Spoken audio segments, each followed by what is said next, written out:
My name is Jörgen Holland, and in this tutorial I'm gonna show you how I created a monster that are traveling around the world and picking up lots of garbage and fishes and whales and everything.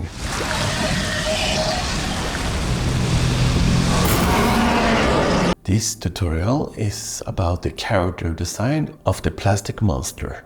The director and I had a discussion, and we had different goals for this character that has been awakened by the antagonist in the story throwing trash into the water.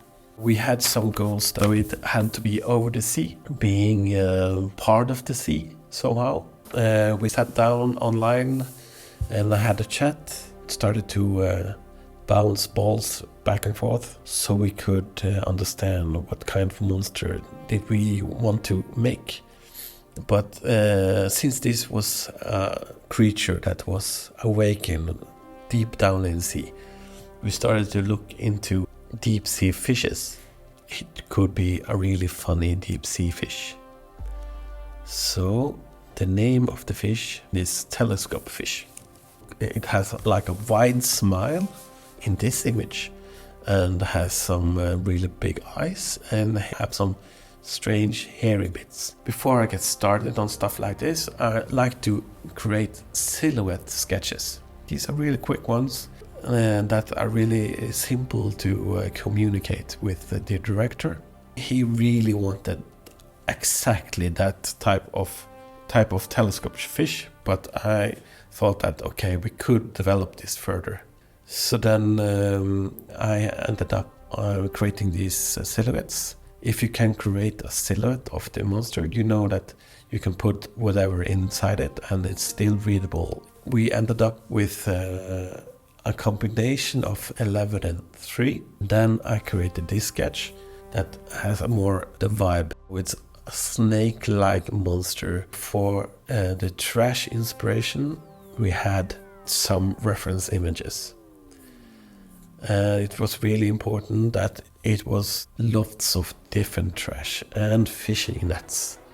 After a while, I created my own story. This is a monster that is traveling around on the sea and picking up whatever it comes by. If it's trash, if it's a fish, if it's a whale, it takes whatever and kills it. That's my story behind the monster. I tried to use Midjourney to create some images based on this strange telescope fish, including some of the words that was important for us. Sea monster, sea creature, and stuff like that. We get some images that give good inspiration, but it's not useful for anything. And this was the different videos that Moon Valley was creating. It's okay, and not more than that. And then I have this inspiration of the mothership by Twisted Polygons that I've seen many years ago. And that was also an inspiration for rigging a huge creature.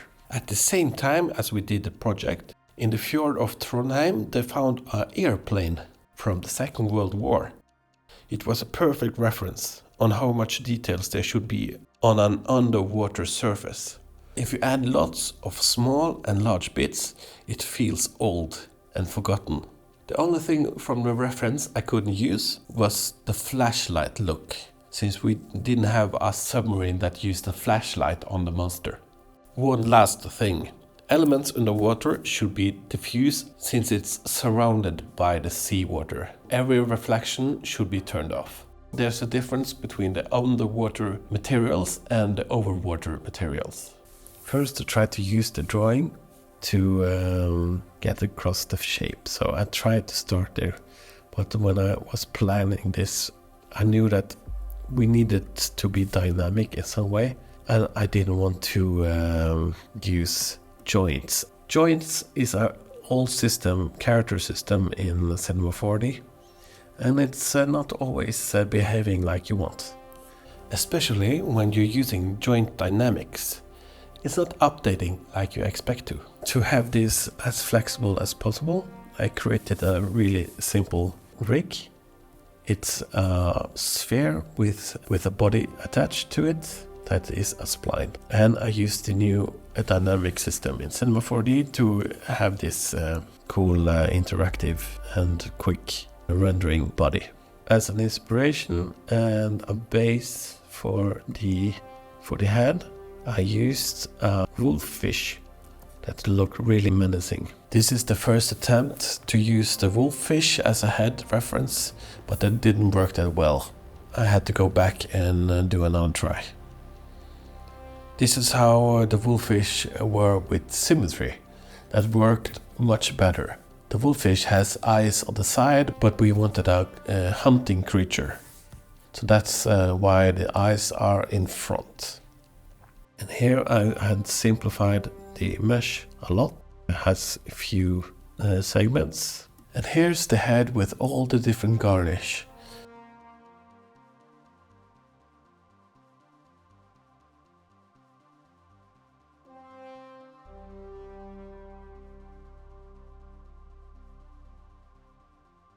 I have made another tutorial on just the eye rig, and you can see that here. Link is in the description.